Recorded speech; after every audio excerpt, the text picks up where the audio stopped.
സർവം കൃഷ്ണാർപ്പണമസ്തു. കാവൽ വിളി. അമ്പലപ്പുഴ കണ്ണൻ്റെ ഉറക്കമില്ലാത്ത രാത്രികൾ. നിലാവിൽ നനഞ്ഞൊരു ക്ഷേത്രമുറ്റം.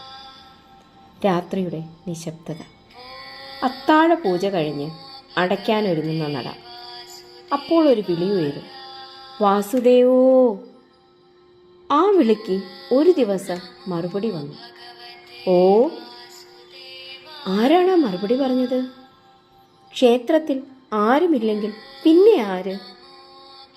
ഇന്നത്തെ വീഡിയോയിൽ നാം കേൾക്കാൻ പോകുന്നത് അമ്പലപ്പുഴ ശ്രീകൃഷ്ണസ്വാമി ക്ഷേത്രം എന്ന ദിവ്യസ്ഥാനത്ത് ഇന്നും നിലനിൽക്കുന്ന അത്ഭുതപരമായ കാവൽ വിളിയുടെ കഥ. അത്താഴ പൂജ കഴിഞ്ഞ് രാത്രി നടയടയ്ക്കുന്നതിന് മുമ്പ് വടക്കേ നടയിൽ നിന്ന് സേവകൻ ഉറക്കെ വിളിക്കും, വാസുദേവോ. ഈ വിളി ഭഗവാനെ വിളിക്കാനല്ല, ക്ഷേത്രത്തിനുള്ളിലോ തിരുമുറ്റത്തോ ആരെങ്കിലും അറിയാതെ കുടുങ്ങിപ്പോയിട്ടുണ്ടോ എന്ന് ഉറപ്പാക്കാനാണ്. സാധാരണയായി മറുപടി ഉണ്ടാകില്ല, നിശബ്ദത മാത്രം. ആ നിശബ്ദതയിൽ സംതൃപ്തനായി മേൽശാന്തി നടയടയ്ക്കും.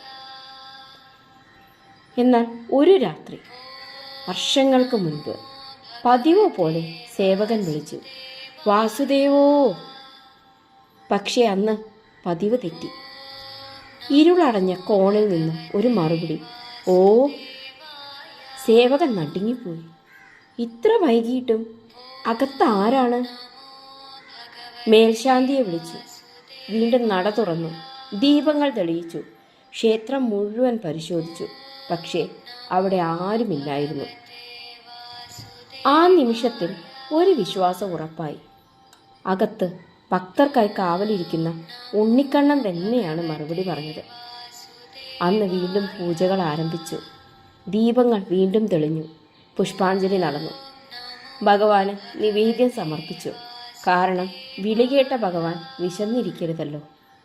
അമ്പലപ്പുഴ പാൽപ്പായസം സ്വീകരിച്ച് ഭക്തരെ കാത്തു നിൽക്കുന്ന കണ്ണൻ ഞാൻ ഇവിടെയുണ്ട് എന്ന് അറിയിച്ചതായി വിശ്വസിക്കുന്നു. ഇന്നും കാവൽ വിളി മുഴങ്ങുമ്പോൾ ഭക്തർ മനസ്സിൽ സ്മരിക്കും, ഇത് വെറും ഒരു ആചാരമല്ല, ദൈവവും മനുഷ്യനും തമ്മിലുള്ള നിശബ്ദ സംഭാഷണമാണ്. മനുഷ്യൻ വിളിക്കുമ്പോൾ ദൈവം മറുപടി നൽകുന്ന അപൂർവ നിമിഷത്തിൻ്റെ ഓർമ്മപ്പെടുത്തൽ. നിങ്ങൾ അമ്പലപ്പുഴ ക്ഷേത്രത്തിൽ പോയിട്ടുണ്ടോ? കാവൽ വിളി കേട്ട അനുഭവമുണ്ടോ? കമൻറ്റിൽ എഴുതൂ. ഈ വീഡിയോ ഇഷ്ടമായെങ്കിൽ ലൈക്ക് ചെയ്യൂ, ഷെയർ ചെയ്യൂ, സബ്സ്ക്രൈബ് ചെയ്യാൻ മറക്കരുത്. ഇനിയും ഇത്തരം ക്ഷേത്ര രഹസ്യങ്ങളും വിശ്വാസ കഥകളും നിങ്ങൾക്കായി കൊണ്ടുവരാം. ഹരി ഓം. സർവം കൃഷ്ണാർപ്പണമസ്തു. നന്ദി.